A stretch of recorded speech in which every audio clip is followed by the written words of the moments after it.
Okay, so we are learning something new now called as an inscribed angle. Okay, we have a theorem which is related to inscribed angle. We'll do that later. First, we'll learn what is the meaning of an inscribed angle. Suppose I draw a circle here, and suppose I draw an angle.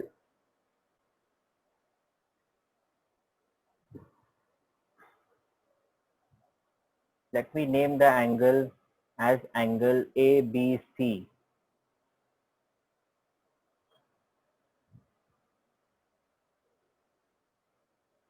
So an angle, this angle ABC, this angle is called an inscribed angle if its vertex is on the circle.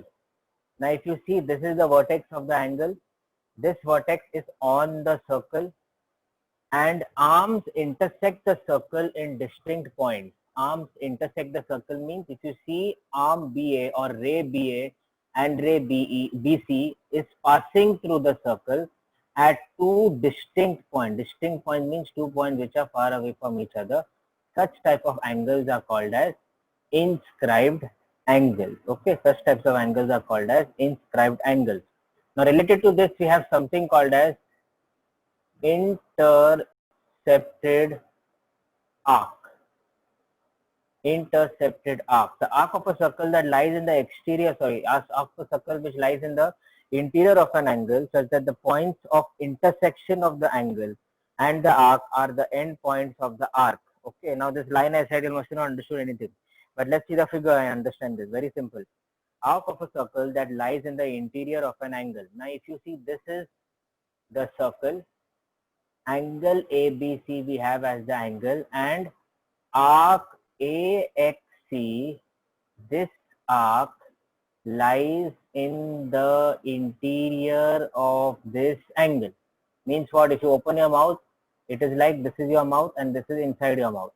So arc AXC is in the interior of angle ABC, and the arc at the end points of the angle, these 2 points, if you see this point and this point, they are the end points of the arc. So this point and this point, they are the end points of the angle also. They are the end points of the arc also. So such type of arc is called an intercepted arc. Okay. So inscribed angle is here the angle in which the vertex is on the circle and the other 2 points are made by ray BA and BC which are passing through the circle.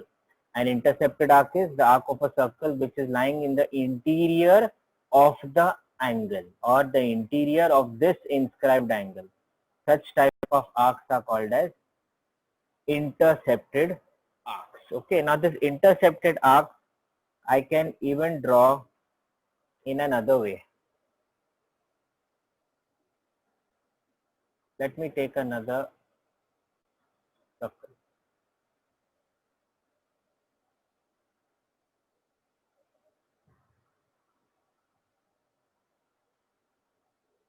I draw an angle like this, 1, 2. Now if you see here also, suppose I name this as A, B, C, D, E, F. So angle DAE, angle DAE is intercepting arc BC, that is this arc, and arc DFE. So DFE in simple language, DFE is in the interior of this angle and BC is also in the interior of this angle. So BC also is called as an intercepted arc and arc DFE is also called as an intercepted arc. Okay, I hope you all understood till here. Is it clear? Inscribed angle and intercepted arc. Okay.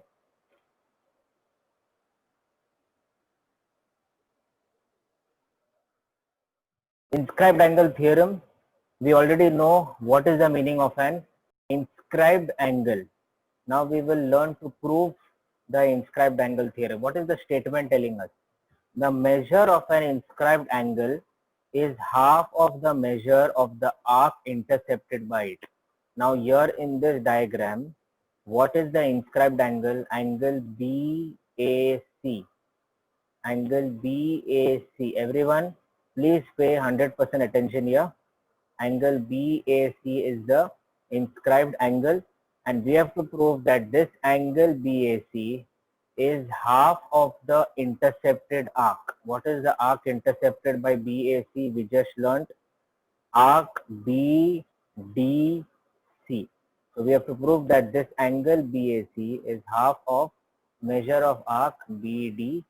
This is what we have to prove. So given in a circle with center O, this is a circle with center O, angle BAC, this is angle BAC is inscribed in arc BAC. Angle BAC is inscribed in the arc BAC. Arc BDC is intercepted by the angle. So this is your intercepted arc. This is what we have to prove. Now we do some construction. Draw ray AO. This ray, can you see this ray? Draw ray AO. Let it intersect this opposite arc at point E. Let it intersect the opposite arc at point E and draw radius OC. So this is the construction that we do. Draw ray AO and then draw radius OC. I want all of you to please draw this diagram right now in your book. I'm giving you 1 minute. Please draw this diagram right now in your books, wherever you have. You might have a book close to you. Please draw it fast. Exactly 1 minute.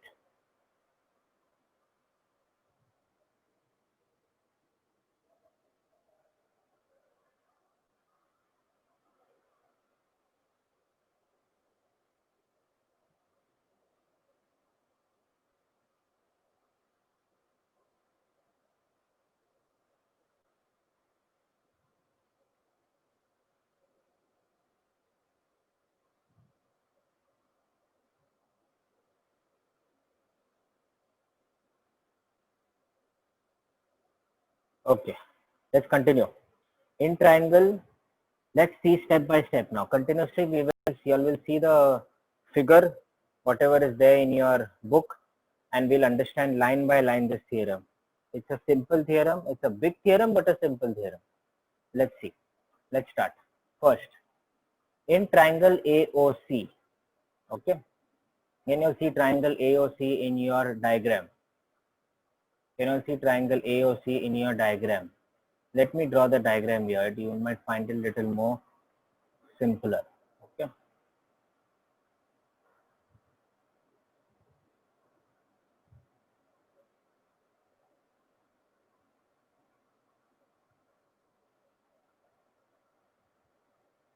Let this be OC. O A B D.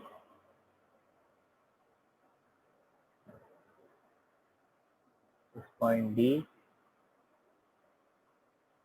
and this is point E. This is C. This is B. Okay, let's start. In triangle AOC, so this is your triangle AOC. Side OA is congruent to side OC. Now this is the radius OC and this also is the radius OA.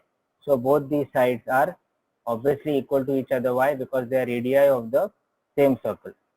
Now if two sides are congruent, the angles opposite to them are also congruent. Two sides are congruent, so the angles which are opposite to them are also congruent. So therefore, this step we understood. Next step is, therefore angle OAC is equal to angle OCA. Angle OAC is equal to angle OCA. Okay, so till here clear. Theorem of isosceles triangle. Next, let this equal to this be equal to x. We assume that let OAC is equal to OCA. Both are equal to each other. So we assume let both be equal to x. Now let's see angle EOC.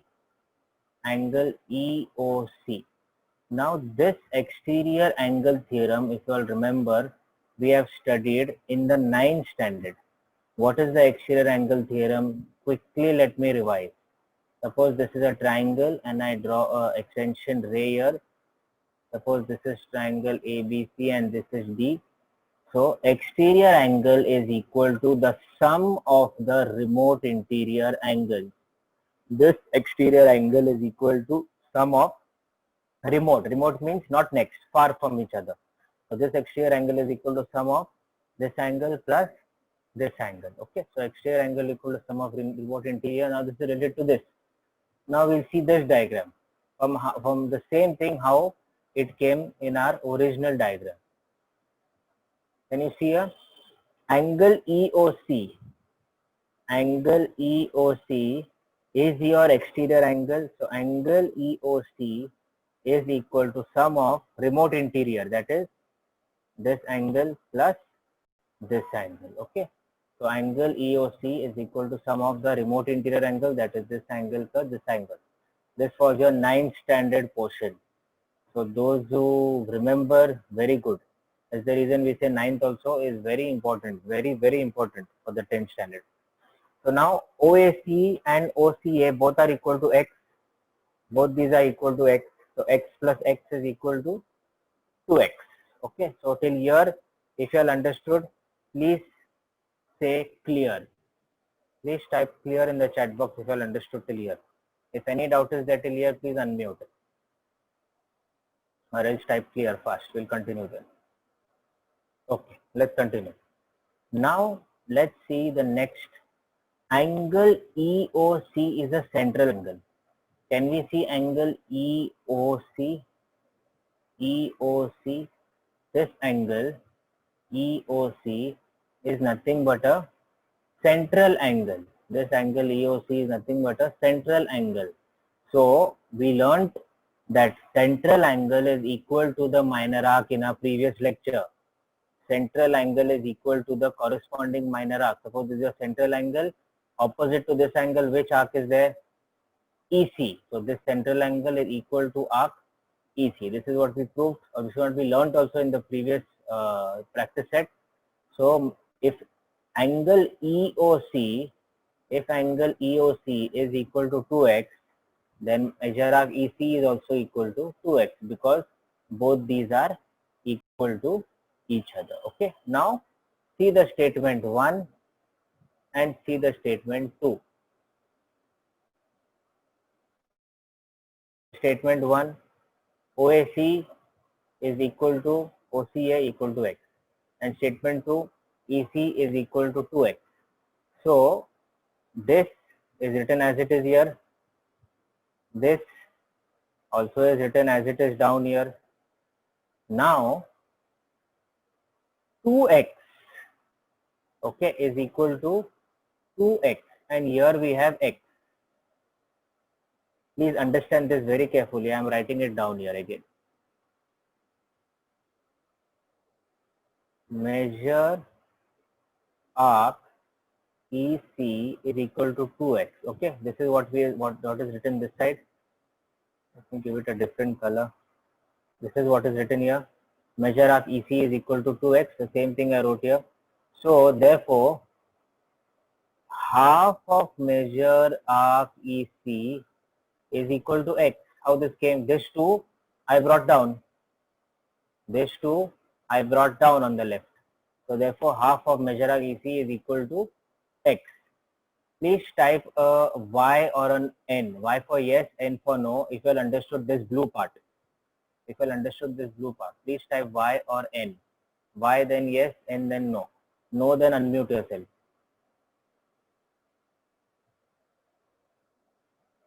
Okay, Padmaja didn't understand. Again I say. Measure arc EC is equal to 2x. How this came? Let me erase this. Okay. Padmaja, please unmute yourself. Padmaja, fast. Yes, yes. Can you see measure arc EC equal to 2x? Yes. Okay, the same thing I wrote here. Measure arc EC is equal to 2x. Now what I did in the next step, can you see this 2 which I wrote here? Yes. This 2 I brought it on the left hand side. Yes. That became half. 2 goes on the left. 2 is multiplied here, so it goes and gets divided on the left. So it became half measure arc EC is equal to, here only x remained. Did you understand Yes. now? Yes, yes. Okay. So now look here.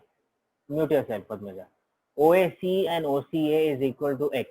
So in place of X, can you see here also X, here also, in place of X, we write this part. Therefore, OAC equal to OCA is equal to half measure of EC.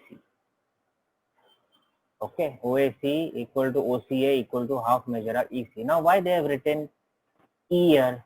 They should write O here, right? If you see ECA,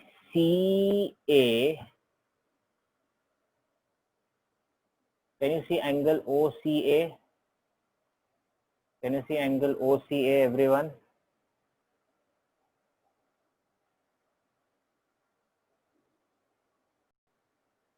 Can everyone hear me? Please type a yes or a no. Please type a yes or a no if you can hear me clearly.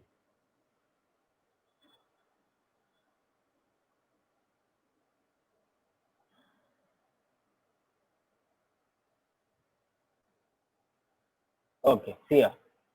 The angle is visible. Angle. What is this angle is visible? Okay, I just said yes or no. Okay, pay attention. Now, why we have written E and why we have written O here? What is the difference?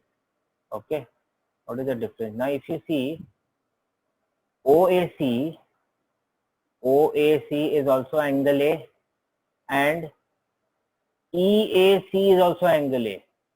So if you write OAC or if you write EAC, both are equal to each other. Therefore, that is equal to half of measure of EC. Again, I am repeating. OAC is also equal to angle A and EAC is also equal to angle A. So if you write OAC or if you write EAC, they both are equal to each other. That is the reason we write EAC. Okay, please type a yes or a no if you understood this line. Y or N. Can even write Y or N.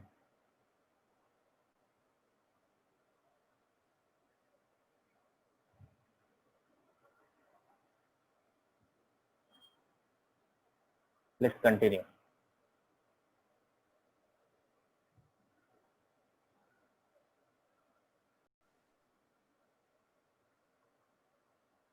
So we are done till here.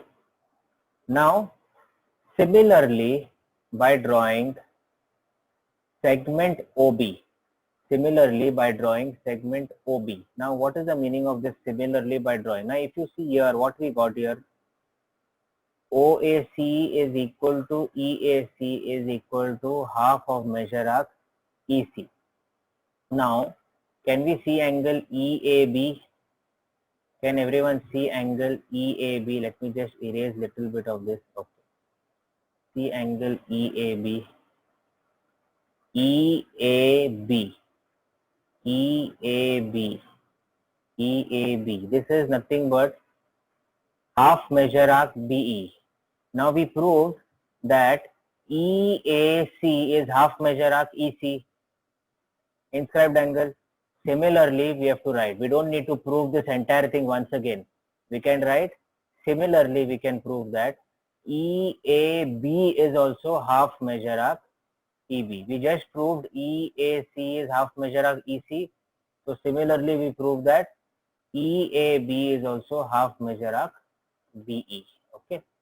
So we don't need to prove the entire thing. We write directly similarly. Now we add both EAB and EAC.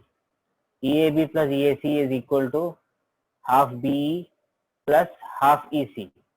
Half BE plus half EC. Now if you see EAB and EAC, they are nothing but this full angle addition property. This full angle is what? Angle BAC. Angle BAC. So what is EC plus BE? This arc plus this arc is this full arc. Correct? What is this full arc? BDC. Correct? This is the full arc BDC. So therefore we have hence proved it. We have hence proved it. Therefore, angle BAC is equal to half of measure arc BDC. Okay.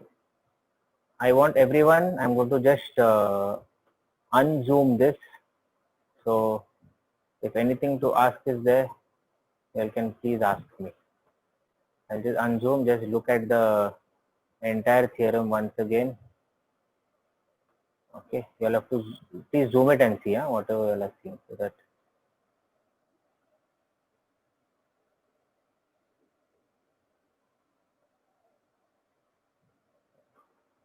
let's see the entire theorem once again.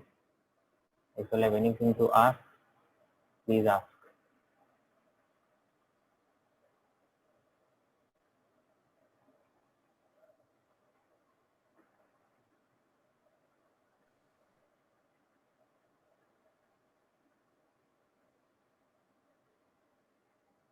Any step, anywhere, any doubt, please ask me. Please unmute directly and ask me. Don't raise your hand in. Please unmute and ask me.